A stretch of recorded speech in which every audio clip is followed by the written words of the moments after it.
Hello and namaste. I am your host, the incorrigible Mr. Zeppo. I'm not sure which microphone I'm recording on because I screwed up. Top of the show. Got it out of order. Hadn't plugged in the USB external mic yet, so this might be on the internal mic. I'm not sure what's going on. Are we still recording? Testing. Just changed the input. Live in the middle of the show. Welcome to a new episode of Cannabis Talk.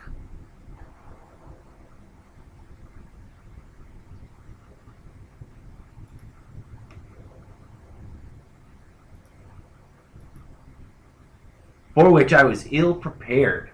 Wasn't sure what I was doing. What are we going to talk about today? Let's let Maple Leaf Rag. Oh, that sounded horrible. Maple Leaf Rag, $18.99 by Z. Brewster Geitz and Scott Joplin.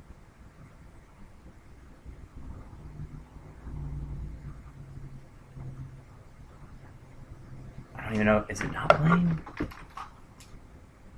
I don't hear anything. Why don't I hear anything? That's terrible. The worst episode ever. Especially if I screwed up the music, which I might have very well. I've done. It seems to be playing, but I'm not hearing anything on the headphones, which is strange. Alright, well, apparently we are now live and recording, broadcasting to no one. New study shows that 23% reduction in opioid addiction-related hospitalizations. That's a 23% reduction, friends, in hospital visits originated by opioid addiction. I caught just the tail end of what they were talking about, and I saw the graphic, and they had already explained the source, and they moved on. But I'm sure we can just Google it, right? Let's Google it together. 23% decrease in hospital due to opioid. Don't know how to spell that.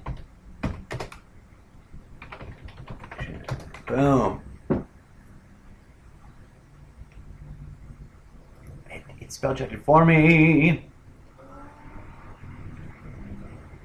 All right, opening up medicalmarijuanainc.com, leading with the article titled "Medical Marijuana Legalization Reduces Opioid-Related." Wait, it's got to scroll. There's too many pop-ups. Go away. Pop-uppy things. Yeah, allow them to give me epics. Okay, now you're opening a whole new window. Thanks. Block it. I don't want you. All right. Medical marijuana legalization reduces opioid-related hospitalizations by 23%, study finds. But this was out in February. They're just talking about it now on the news, on the mainstream news. The legalization of medical marijuana is associated with a reduction in the number of opioid-related hospital visits, according to a new study published in Drug and Alcohol Dependence. I think that is an article, or a medical journal, rather. Dr. Yuan Shi of the Department of Family Medicine and Public Health at the University of California, San Diego, examined the rates of hospitalization involving opioid dependency or abuse between 1997 and 2014. So 1997 and 2014, basically the surge window timeline, the surge timeline of cannabis use in the United States of America. Cannabis has always been around, even while during the height of its prohibition. I'm sure many of you know, people were still smoking pot. But, so yeah, a 23% decrease. Now, in the hospitalizations. So the establishment guy that was on the news, that I listened to talk for a brief minute, this is on CNN, I believe. This establishment guy was trying to spin the fact that's being reported on in this article in favor of preventing medical marijuana or cannabis from being decriminalized, because his spinny rationale was, I don't think that trading one dependency causing drug for another is the right way to solve the opioid problem. And he was upset that there was a lot of new investigation into, both researching and actually transitioning patients off of big pharma products and, in the direction of cannabis. So, to my mind, this sounded a bit like the general bullet point talking points that are originated from big pharma, that are peddled by big pharma through their doctors, their paid doctors and spokespersons. And it was funny because just like Trumptopia, just like I was talking about in Trumptopia, Good Morning Trumptopia, how the Democrats experienced obstructionism and are now being called obstructionists. I find that it's fascinating that Big Pharma is ready and its talking puppets are out there. Big Pharma and probably Big Tobacco and other concerned interests that would be impacted by the competitive advantages that cannabis has over their products, primarily being non-lethal to the human body and or maybe even actually curative to the ailments as opposed to just blocking them, is ready, because what this guy was saying was that big cannabis was already stepping in to try to get addicts addicted. That was his accusation. And I found it interesting because I was talking about big cannabis and warning my fellow cannabis enthusiasts to brace yourself for the onset or the discovery that indeed there is a big cannabis corporate oligarchy growing and developing, and it's about to rear its big ugly head. So I'm fascinated by this, the way in which this study is being used in the mainstream media, and it's not to hate on the media. All you followers who've been listening to all the segments will know what my opinion on media is. But that's not the subject of today's episode. I just wanted to open with that. So you can see, obviously, I had the very first... Actually, it wasn't the very first. The very first one was an advertisement. Turn to help. Start treatment. Find treatment. Opioid addiction treatment. Get help and support now. That was the very, very first thing that came up when I Googled 23% decrease in hospital visits due to opioid addiction. Opioid abuse is plummeting in states with legal marijuana. From the Daily Caller was the second one. The one I chose to open was the third one, actually. And forgive me if I gave a false impression. I had thought that the second one there from the Daily Caller was also an advertisement, because usually the little ad bubble is next to the first two things on a Google search, and then the third one is the first one. So I misspoke. Looking back on the Google page, because I left it open, the Google tab, I realized I spoke incorrectly. The fourth one from the LA Times says hospitalization rate for opioid abuse doubled in 10 years, report says. Giving you context of how big the problem was, to read from the preview blurb, this came out June 20th, 2017. For men, the rate of hospital admissions rose from 146 to 100,000. And women at 128. I misread that.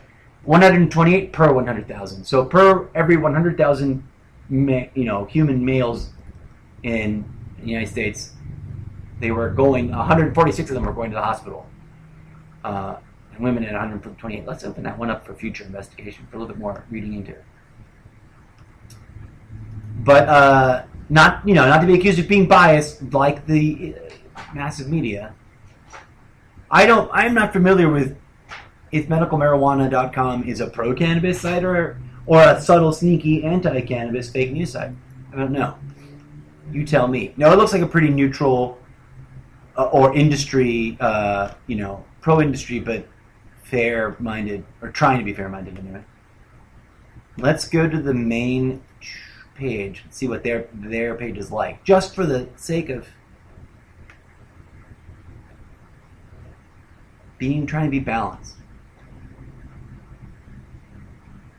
Medical Marijuana Inc. We are a company of firsts. Read the news, shop products.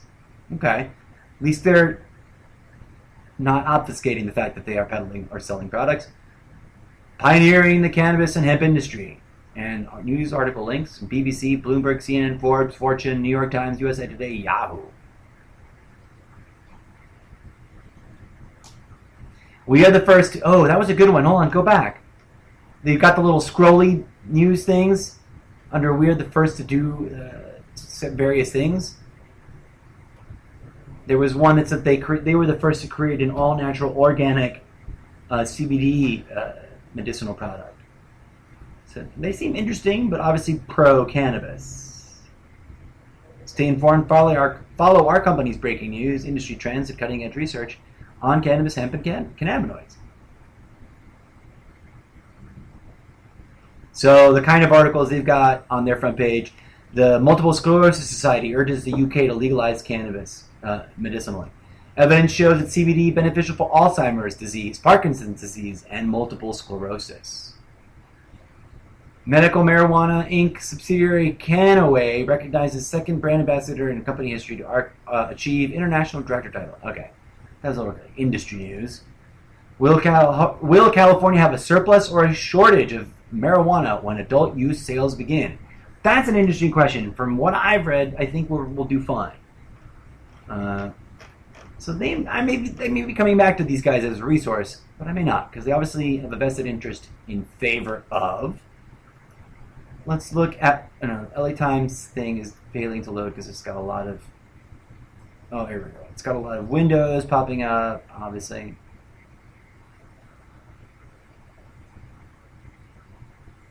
The purpose of what I was talking about was that Big Pharma peddles us drugs that it deigns to call medicine and hustles really hard to keep cannabis illegal.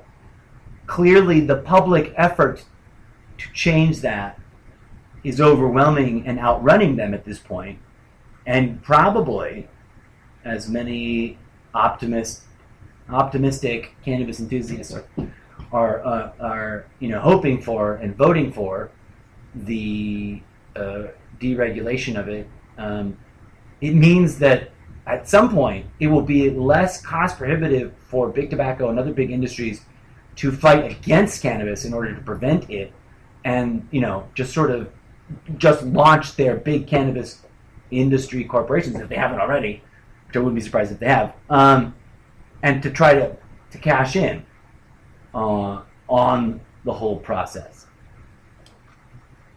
as they already do. Okay, sorry, LA Times, I don't want to deal with your pop-up ads. Block the Daily Caller.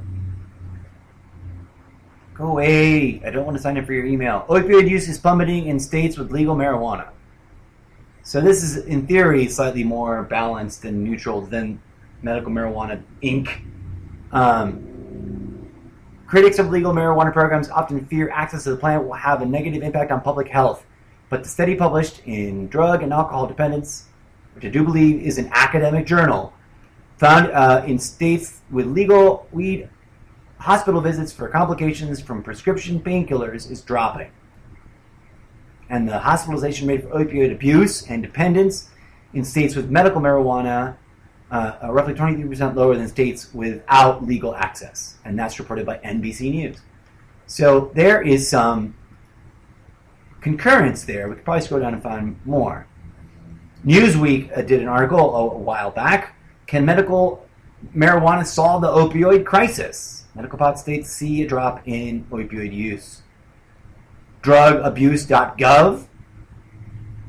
has an article about it. National estimates of drug-related hospital visits, emergency room departments are obtained from the Drug Abuse Warning Network. I'm not sure what that article goes into because the blurb is not, and the title were not very descriptive.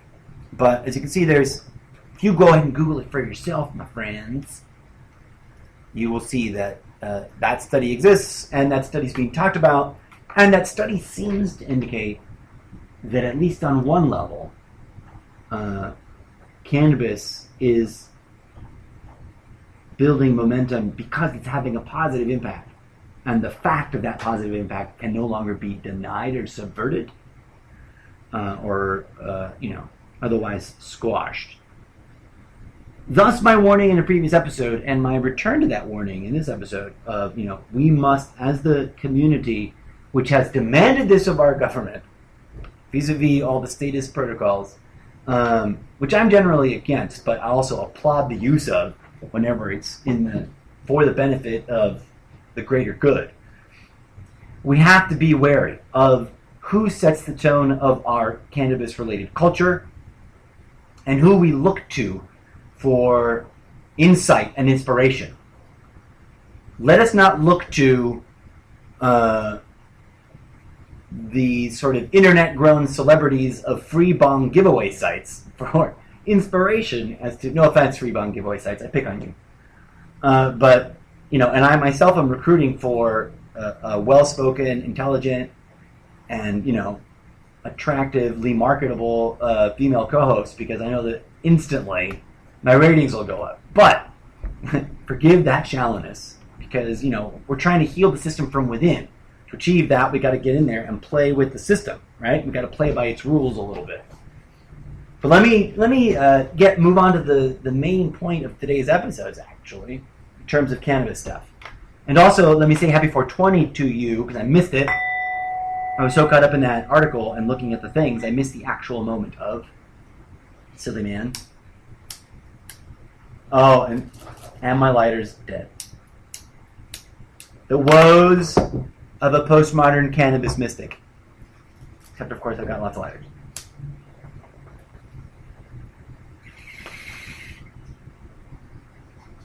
So, my friends and fellow cannabis enthusiasts, I get to the heart of today's episodes.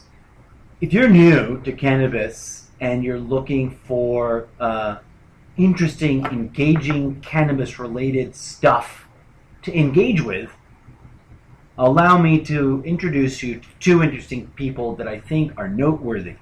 The first, please forgive it, is a politician, Senator Cory Booker. Sorry, forgive me, Cory Booker. Not enough coffee this morning, apparently. Red leather, yellow leather.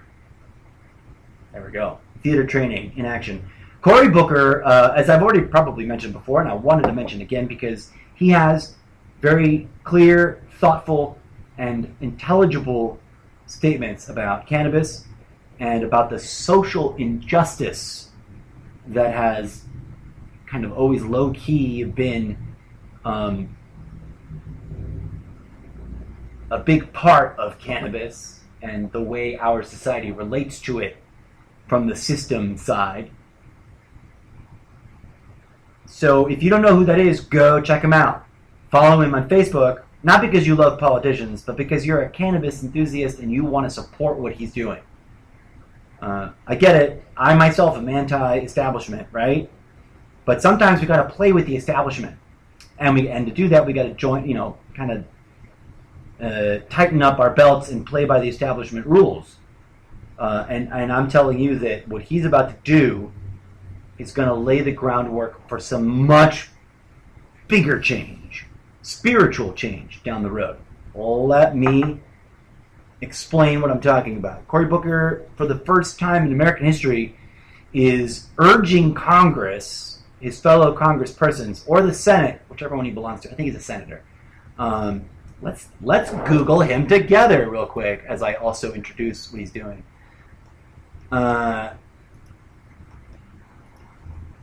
He's urging America to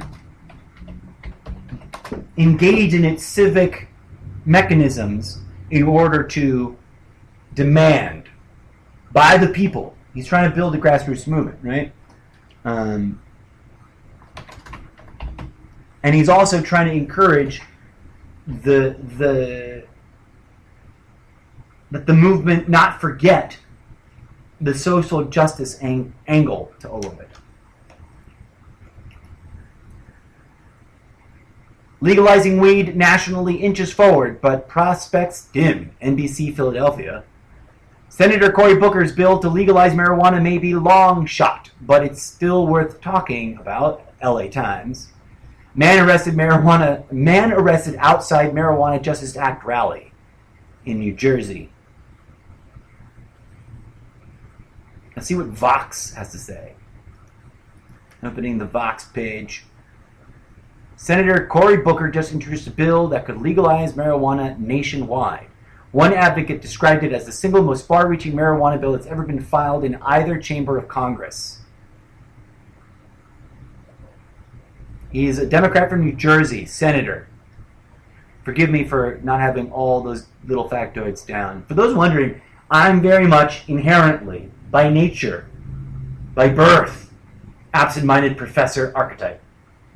Those of you who know what I'm talking about, vis-a-vis the Disney films, or the general cultural meme of it, independent of the Disney films, I'm like crazy smart, but vague on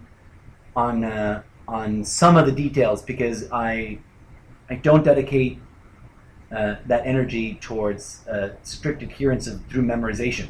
I'm much more of a well, anyways, I don't want to go off on that tangent. I'm bad at names, and I don't do this show with like the sort of uptight but positive attitude of having crossed all the I's and all the T's. I do this show very ad hoc.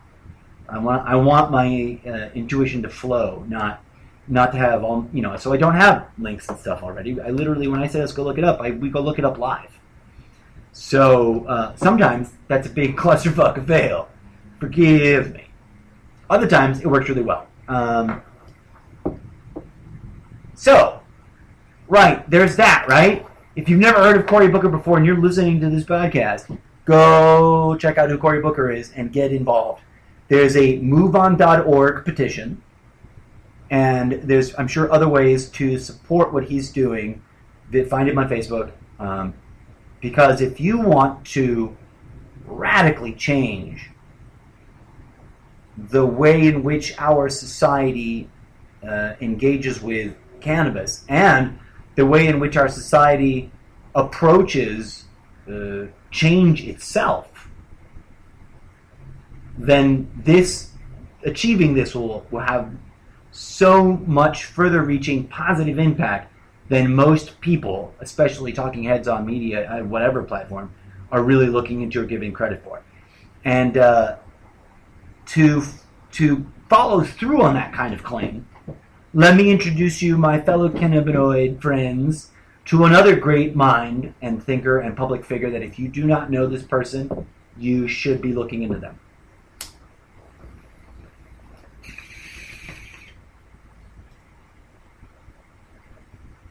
And a lot of his talks are available on YouTube, by the way, because there's an army of folks who have discovered him and encountered his thoughts and his deep discussions worthy of being shared over and over again. So there's a whole subculture of preserving Terence Mckenna on YouTube and other places, but YouTube is like not lacking for Terence Mckenna material. But he's also a published author and a known public figure. So, get out there and read up on him and read up on his actual work. Who is he? He is a self-described psychonaut. What does that mean?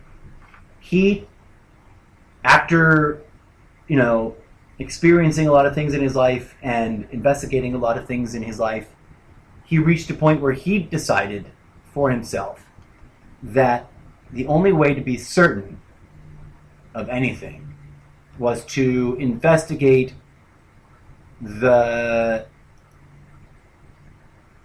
was radically,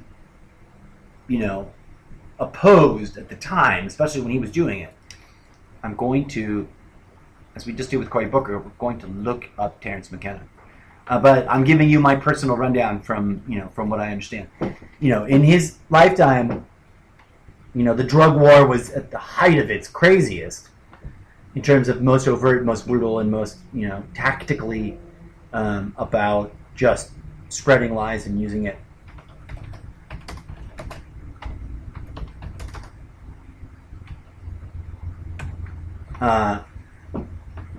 Using propaganda and lies and falsehoods about the whole host of different plants and or substances that would be labeled drugs, like bad drugs, as opposed to, as many indigenous folks have long historically, attempted to educate us, medicines. True, natural, organic, healing medicines. Terence Mckenna, on the Google page, they got that little sidebar. He's an American ethnobotanist. Ethnobotanist. If you're a cannabis enthusiast and you've never heard of ethnobotany, or what's the other one that's really related to it? It's something on the spiritual side of things. I can't remember how I pronounce it right now. Dig that shit up. Read up on that stuff. Terence Kemp McKenna was an American ethnobotanist, mystic, psychonaut, lecturer, author, and advocate for the responsible use of naturally occurring psychedelic plants, according to Wikipedia. Born in 1946 and died April 3, 2000, Colorado and California resident. He's the author of many books, including but not limited to Foods of the Gods, The Archaic Revival, and The Invisible Landscape. When you couple Terence McKenna's work, I don't currently own any of his books, by the way, but I intend to own some of his works in the very near future, to include it as part of my other podcast series that you may or may not have heard of, or you may or may not have checked out yet, called Unsolicited and Explicit Readings. So if you're a cannabis guy or gal and you're just checking into this podcast for the first time, I humbly invite you to check out the others. So I'll wrap up this episode because I'm still struggling. Oh no, it's a Sunday, so I can go as long as I want on Sundays. It's the days during the week when I have other stuff going on that I'm going to try to truncate all the episodes nice and short, as part of the new effort for season 2 to get it going. Let's have a quick visit of the fact that people like Terence McKenna and others have dedicated, endless hours of time investigating the relationship between various quote-unquote psychoactive plants in nature that Big Pharma want to keep illegal, and the government is complicit in participating in a disinformation war against, and that most people blindly sort of dismiss as hippie new age woo-woo nonsense, nut jobbery. And that there are many, many people out there. This is a growing thing. If you're not aware of that, if you smoke weed and you don't know that from celebrities to, suicidal billionaires are sort of waking up to ethno-mysticism or ethno-shamanism, botanical shamanism, plant shamanism. Wow, man, you're really riding the wrong. I think you're riding the wrong intellectual bet. And that's part of my theme here on Cannabis Talk. We've been conditioned, and we continue to be conditioned, even as they let us decriminalize it, sort of, or marginally, state by state, legalize it recreationally. They want us to think of it as something just like beer. And I know I've ranted about it before. I will stop.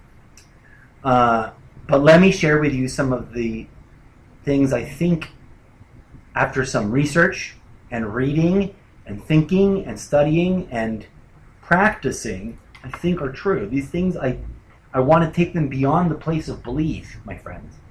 Although a true, just like it's still, I'm not trying to deny belief as a positive thing. I just also know it's used negatively, right?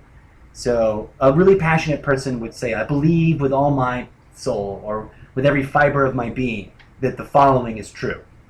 And I'm just adding that the endorsement to going, hey, what if it's true because it doesn't even require belief because it's so self-evident, or it can be verified so clearly?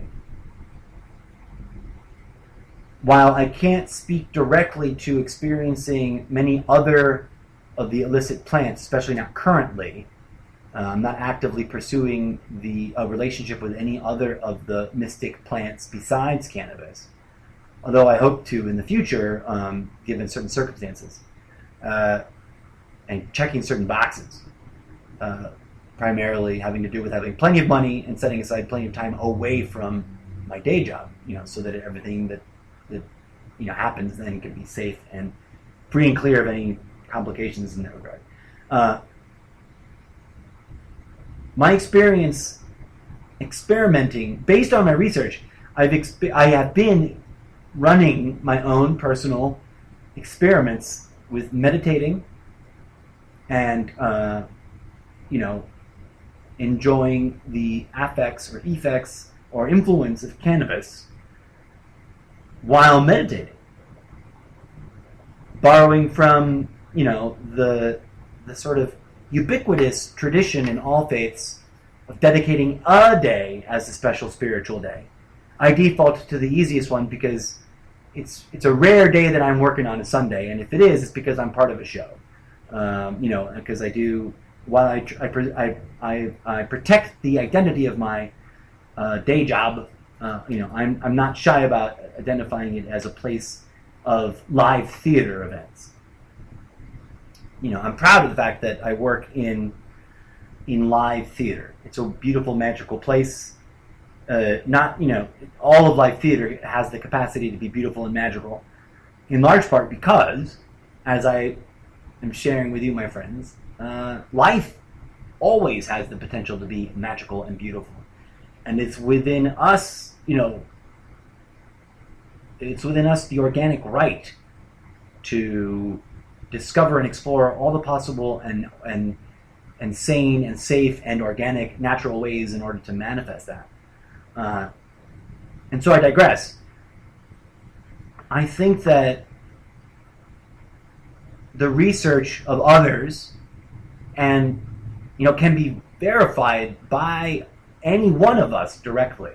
And I say that with confidence, not because I believe someone else or someone else's story, not because I believe in Terence Mckenna or I believe Terence McKenna's propaganda.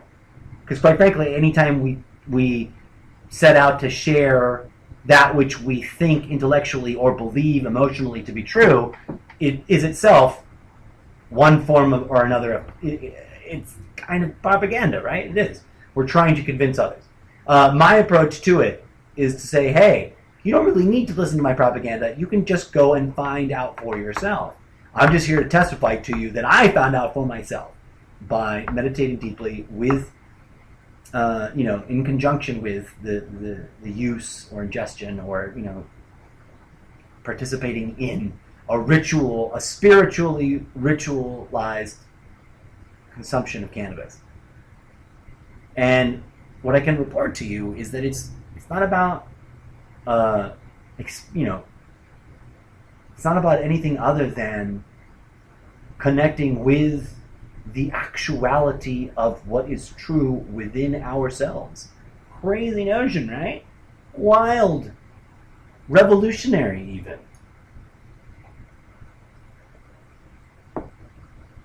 You can go watch documentaries aplenty, from DMT to Spirit Molecule to, what's the newest one? I've talked about it before and totally failed to remember anybody's name associated to it.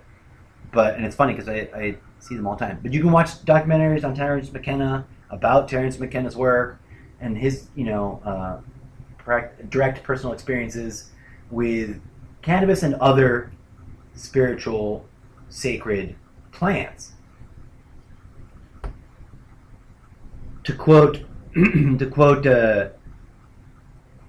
Han Solo, it's all true. It's all true. Nature is so much more than what we let ourselves think. It's so much more magical than what society accepts as normal. And one of the powerful ways of directly experiencing that simple, beautiful, awe-inspiring magic is to engage in a spiritual and disciplined, mind you. I'm not advocating for a gratuitous or abusive or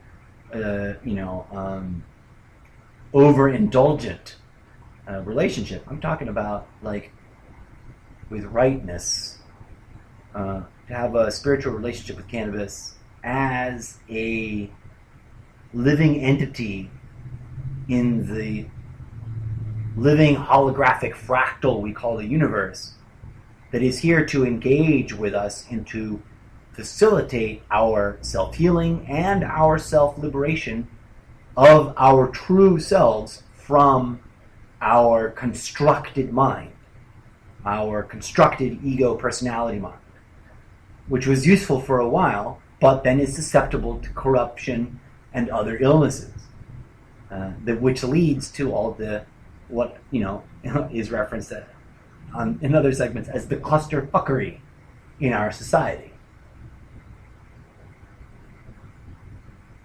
I don't want to sound preachy, although I do love it and appreciate when people tell me to preach on, because you can use the word both ways. But I'm not here to require your belief of anything.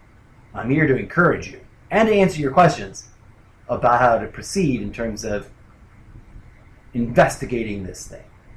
And if you're a non-cannabis enthusiast, where you're neutral or questioning your opinion as to whether or not it should be legal, let others access it spiritually. If you don't want to partake, don't partake. It's just one of the many tools presented to us by nature. Another one is breathing. A direct investigation of breath magic is something that is severely lacking in our postmodern society. And once we understand that it is magic, and that ancient mystics from all kinds of cultures not only understood the act of breathing to be more than just sort of passively life-sustaining, but to be a genuine sort of magic in the world, then you understand why we are discouraged from understanding it as such. Why all things magical are castigated to the realm of fantasy or insanity. It's either in fiction, it's entertainment, it's fictional entertainment, or you're crazy. Gee, I wonder why society tells you that. And my friends, if you are currently someone that has a relationship with cannabis, it's not random. It's not an accident. The plant, the sacred divine plant, like all things in this fractal hologram, and here's some breaking news for you, has its own consciousness. It is aware, and it is playing its role to the best of its ability, and it is speaking to each and every one of us. Cannabis is a daughter of Mother Earth. And while in this life, in this holographic living matrix that we call a place, a non-living place that we falsely depersonify, any of the illusions in the illusion can be used either neutrally or for the positive facilitation towards enlightenment, or negatively as ego trap, right? So that means be wary, my cannabis friends, be wary. For your relationship with cannabis is being influenced negatively by your own ego construct, because that's your ego's job. Unless you're already hip to the meditation tip and you're working on reintegrating and abdicating, which is this really silly fancy word for letting go of, which is not the same as killing or destroying. We're not here to destroy our ego, my friends. We're here to let it go and allow it to reintegrate itself into our dynamic, multifaceted selfness or beingness. And Mother Earth is offering us many gifts, tools, inspirations, and ways by which to achieve that goal. And it doesn't have to be cannabis. No one should adopt a totalitarian ideology. Just like militant veganism leads to the ego trap of militant veganism that generates hate, which leads to potential violence, and it has been known, it has happened. That is ego trap. That is ego trap that is there to seduce you away from what is otherwise a spiritual step. We are all the same, my friends, and we are all facing the same dream, illusion, matrix. We are all experiencing the same through vis-a-vis our own individuated points of view, and thus we are all enduring the same test of tests. We are all on the same yet radically different spiritual quest or path. As I said before, there are as many spiritual paths as there are individual avatars. So fighting about the path is meaningless. Fighting about this or that is meaningless. And this is something that meditation under the influence of cannabis will help you to experience directly. How is that experienced directly? Well, my friends, that part's really difficult to put into words. But as ancient mystics or ancient, wise ones sort of indicated, there is intellectual knowledge and then there's direct knowing. And it is our job in this life to discern the ability of this avatar to comprehend the distinction between the two, and to know when we've intellectually established some knowledge or we've received direct knowing.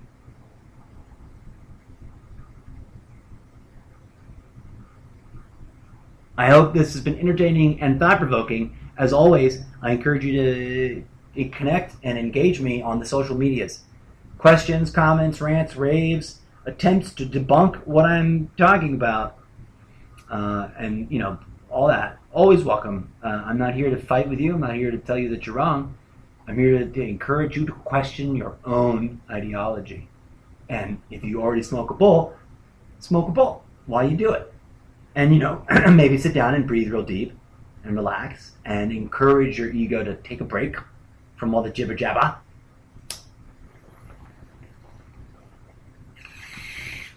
May peace and love and grooviness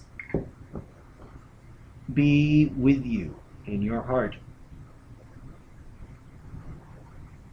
and in your mind and in your soul and in your body. It is when we can align all of those three that we can move on to other shit. But that's subject for another episode. Thanks for listening. I hope you had a lovely 420.